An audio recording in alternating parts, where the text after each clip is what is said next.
Baiklah, pada kesempatan kali ini, kami selaku kelompok penyaji akan menyampaikan hasil diskusi kami yang berjudul Faktor Lingkungan Hutan Tropika dan Peranannya pada Ekosistem.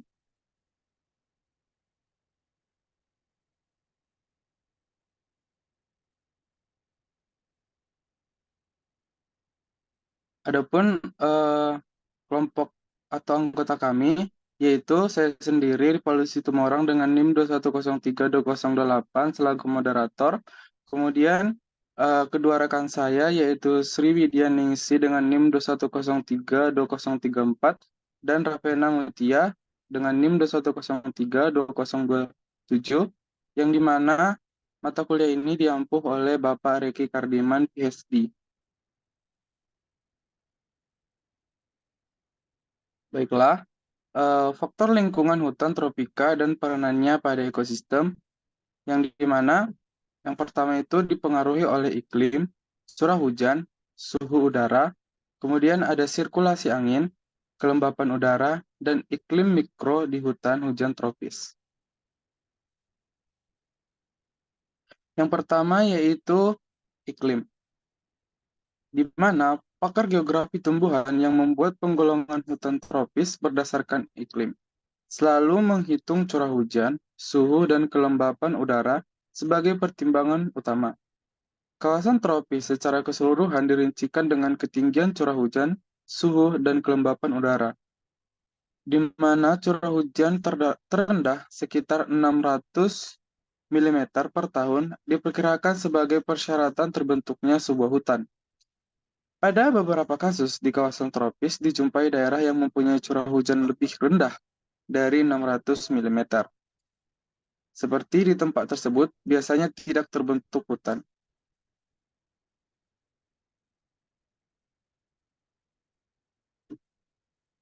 Variasi iklim di kawasan tropis terjadi karena perbedaan fisiografi, pertemuan antara daratan dan lautan, atau antara kepulauan dan landas kontinen.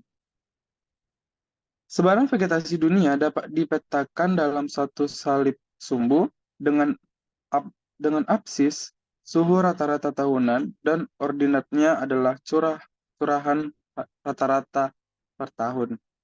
Dapat dilihat pada gambar grafik di samping.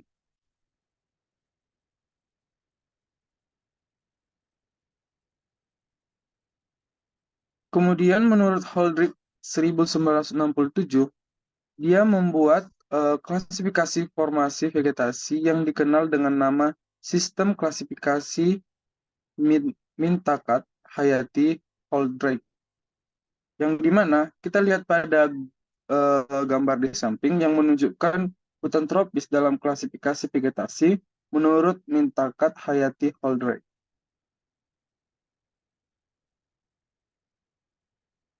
Kemudian yang selanjutnya itu faktor curah hujan, di mana curah hujan dinyatakan sebagai tinggi air hujan yang jatuh ke permukaan tanah sebelum mengalami aliran permukaan, evaporasi, dan infiltrasi ke dalam tanah.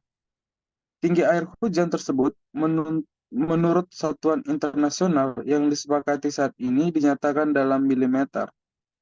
Pertumbuhan vegetasi tidak hanya ditentukan oleh total curah hujan, tetapi juga oleh distribusi hujan itu sendiri, di mana jumlah hujan yang sama dalam milimeter akan berbeda pengaruhnya jika tercurah pada waktu yang berlebihan.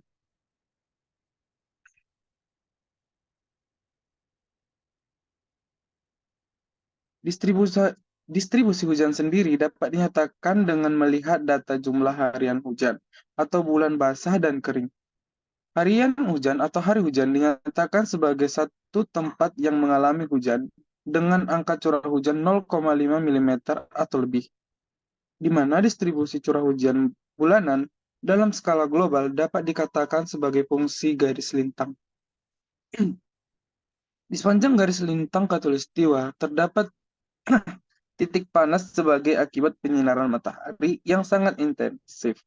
Secara teoritis, titik-titik panas tersebut mengelilingi bumi dari garis lintang rendah yang sering disebut sebagai thermal equator.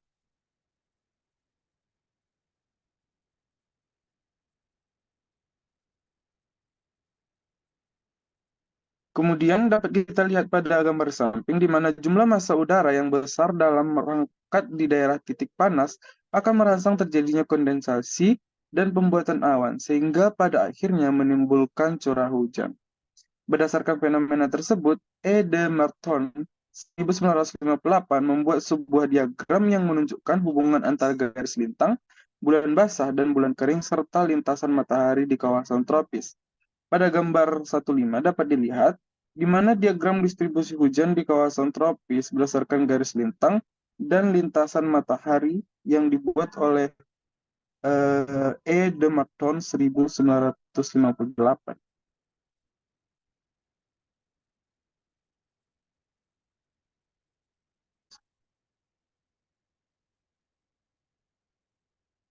Baiklah, untuk penyampaian materi berikutnya saya serahkan kepada rekan saya yaitu Ravena Mutia. Waktu dan tempat silahkan. Baik, terima kasih kepada moderator. Untuk selanjutnya yaitu faktor lingkungan hutan tropis di bagian suhu udara, di mana radiasi matahari di kawasan tropis sangat intensif dibandingkan dengan daerah Ugahari. Radiasi tersebut berhubungan dengan lintasan matahari. Minimal 1 tahun sekali terjadi lintasan matahari di zenit atau tepat berada di titik kulminasi. Perbedaan suhu antara satu tempat dengan tempat lain di kawasan tropis seringkali terjadi karena perbedaan topografi atau faktor lokal lain menurut garis lintangnya. Perbedaan suhu udara dalam jangka waktu tahunan relatif kecil. Dapat teman-teman lihat pada tabel yang pertama. Next.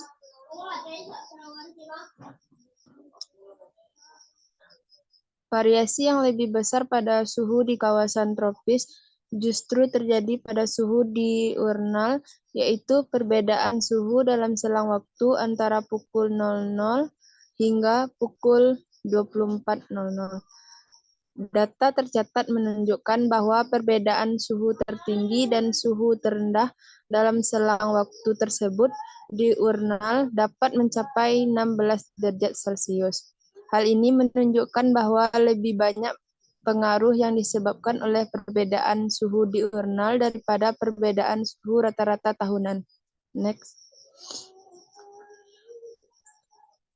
Khusus di hutan hujan tropis, suhu pada malam hari berkisaran antara 22 derajat sampai 23 derajat Celcius dan pada malam hari antara 28 hingga 30 derajat Celcius. Kandungan uap air yang tinggi di hutan hujan tropis menyebabkan suhu udara relatif konstan dan jarang melebihi angka 33 derajat Celcius. Suhu rata-rata bulanan tertinggi ekstrim yang pernah tercatat, misalnya di Sandakan bagian utara Kalimantan sebesar 34,4 derajat Celcius dan di Manaus atau Brazil mencapai 36,60 derajat Celcius, sedangkan suhu rata bulanan terendah dalam hutan hujan tropis pernah tercatat di Samoa terbesar 18,3 derajat Celcius. Next. Variasi suhu udara juga terjadi karena perbedaan ketinggian tempat atau elevasi secara keseluruhan. Suhu udara turun antara 0,4 derajat hingga 0,7 derajat Celcius pada setiap kenaikan elevasi 100 meter. Kawasan hutan daratan rendah di Indonesia 0 sampai 200 meter di antara permukaan laut berkisaran antara 25 sampai 27 derajat Celcius. Sedangkan hutan di kaki bukit 200 sampai 1000 meter berkisaran antara 19 derajat hingga 24 derajat Celcius. Di antara ketinggian 1000 meter DPL, suhu tercatat pada selang 13 sampai 18 derajat Celcius. Next. Selanjutnya yaitu faktor lingkungan hutan tropis, sirkulasi angin. Hukum-hukum Newton tentang kesetimbangan percepatan, dan reaksi-reaksi menjadi dasar dalam pergerakan partikel. Hal tersebut juga berlaku di dalam atmosfer yang mengandung banyak partikel. Partikel tersebut bergerak dengan adanya gabungan gaya-gaya yang sedang berinteraksi. Interaksi gaya tersebut menyebabkan ketidakseimbangan antara dalam atmosfer. Karena itu, massa udara akan bergerak agar keseimbangan tetap terjaga. Pergerakan massa udara itulah yang disebut dengan angin. Next. Sirkulasi pergerakan massa udara karena adanya perbedaan suhu pada akhirnya akan menyebabkan perbedaan tekanan. Dengan demikian, udara berpindah secara alami dari tempat bertekanan tinggi ke tempat bertekanan rendah. Di sepanjang garis khatulistiwa, terjadi penyinaran matahari yang sangat intensif. Kemiringan poros bumi dan rotasinya menyebabkan permukaan bumi yang terkena sinar matahari langsung berubah sepanjang tahun. Dengan demikian, seolah-olah matahari bergerak dan dalam lintasannya sampai ke garis balik utara dan selatan. Pemanasan yang tinggi tersebut membentuk kawasan yang disebut dengan Intertropical Convergence Zone atau ITCZ. Next. Wilayah ITCZ dapat bergerak sepanjang tahun. Massa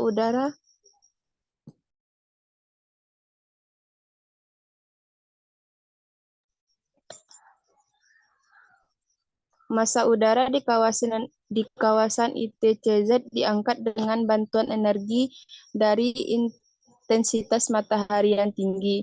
Pengangkatan massa udara itu menyebabkan kekosongan di wilayah ITCZ bagian bawah sehingga tekanan udara menjadi rendah. Secara alami, kekosongan massa udara tersebut digantikan oleh massa udara yang berasal dari wilayah-wilayah dengan tekanan yang lebih tinggi. Peristiwa tersebut menjadi penyebab munculnya angin pasa. Selain angin antipasat, kawasan tropis juga dipengaruhi oleh angin monsun. Angin monsun merupakan perpindahan massa udara yang disebabkan oleh perbedaan suhu antara daratan dan lautan dalam skala yang luas. Next. Bagi hutan tropis, angin merupakan salah satu komponen lingkungan yang penting. Angin bervariasi menurut jumlahnya, merupakan agen yang dapat meningkatkan lanjut evapotran tumbuhan. Percepatan laju transpirasi akan dapat menurunkan kelembapan udara, bahkan pada sabuk-sabuk hutan tropis yang terkenal sangat lembab. Secara mekanik, angin juga dapat mempengaruhi jalan dan arah suksesi vegetasi di dalam hutan. Next.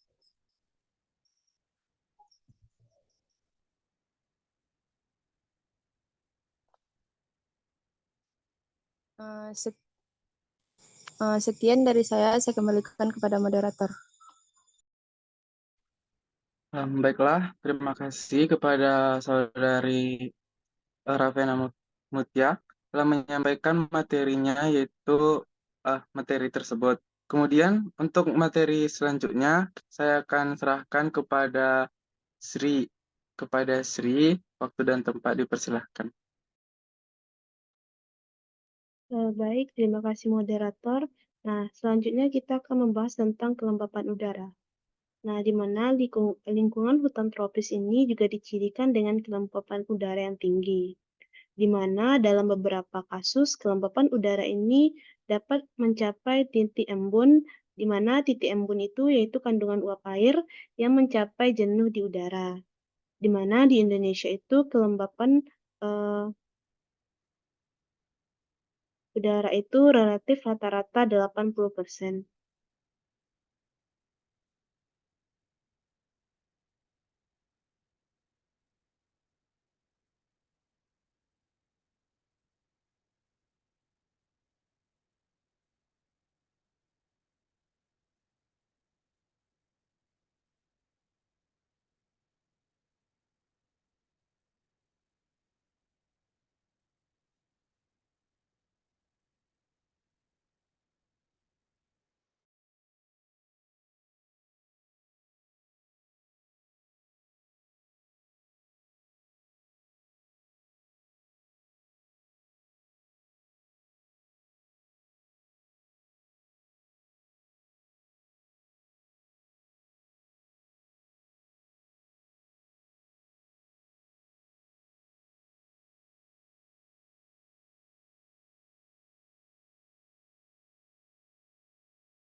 Oh, mohon maaf sebelumnya, saya lanjutkan, di mana kelembapan udara itu relatif sebenarnya hanya salah satu bentuk untuk menyatakan kandungan uap air di udara, di mana kelembapan udara itu juga dapat dinyatakan sebagai kelembapan mutlak dan defisit tekanan uap air.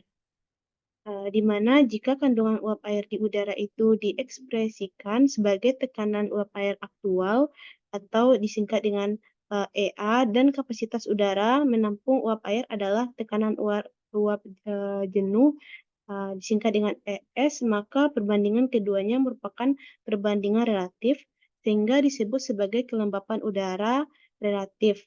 Nah, atau disebut dengan RH, di mana satuan perbandingan tersebut menggunakan persen, di mana teman-teman bisa melihat rumus pada gambar di samping.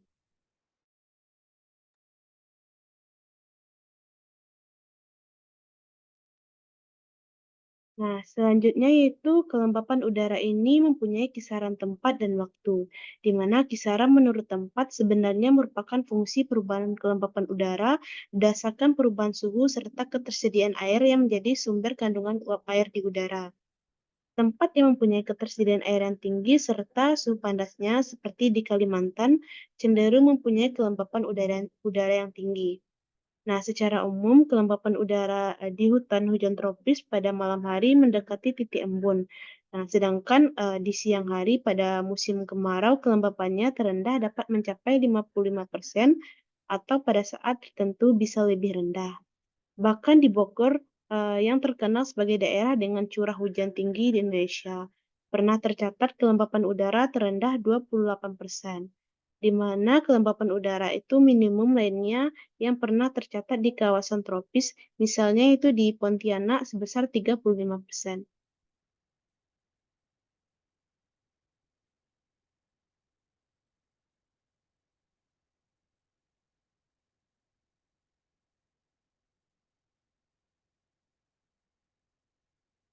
Nah, selanjutnya itu dengan demikian pohon dan secara bersamaan adalah vegetasi membentuk iklim mikro yang sangat berpengaruh bagi kehidupan makhluk hidup lainnya.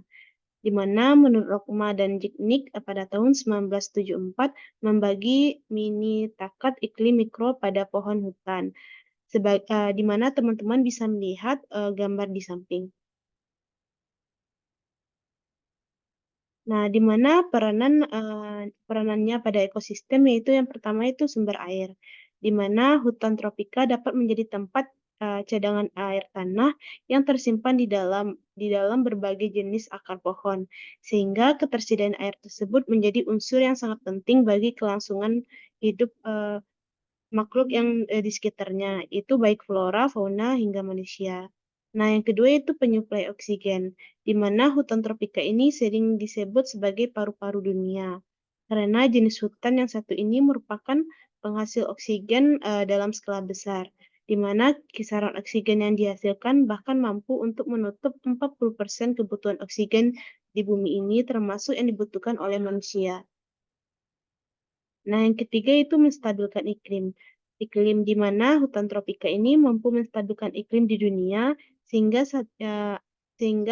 sangat penting dalam menjaga keseimbangan ekosistem dan lingkungan. Yang keempat itu sumber bahan obat, di mana tanaman hujan ini umumnya digunakan dalam pengobatan modern. Sekitar 25% obat diperkirakan itu berasal dari tanaman yang tumbuh di hutan tropis seperti dikutip dari. Nah, selanjutnya itu keanekaragaman hayati, di mana hutan hujan ini berisi sekitar setengah dari spesies tumbuhan dan hewan yang ada di dunia. Nah, di mana ini artinya ada sepertiga spesies burung di dunia dan 90% invertebrata di hutan hujan. Yang keenam itu penjagaan keseimbangan ekosistem.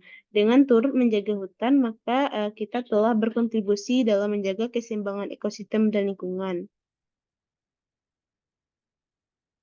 Nah, selanjutnya itu lingkungan hutan hujan tropis, dicirikan juga dengan kelembapan udara yang tinggi, di mana sudah saya jelaskan tadi, di mana ada beberapa kasus kelembapan udara itu dapat mencapai titik embun, di mana titik embun itu yaitu kandungan uap air yang mencapai jenuh di udara, di mana di Indonesia itu kelembapan udara itu relatif 80%. Nah, sekian, terima kasih, saya kembalikan kepada moderator.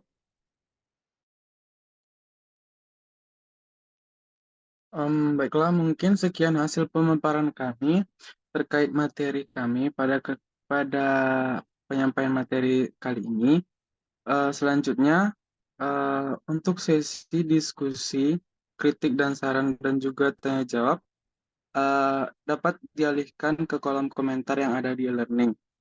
Mungkin sekian yang dapat kami sampaikan. Kami segenap kelompok 2 mengucapkan terima kasih banyak atas waktu yang telah disempatkan oleh rekan-rekan sekalian.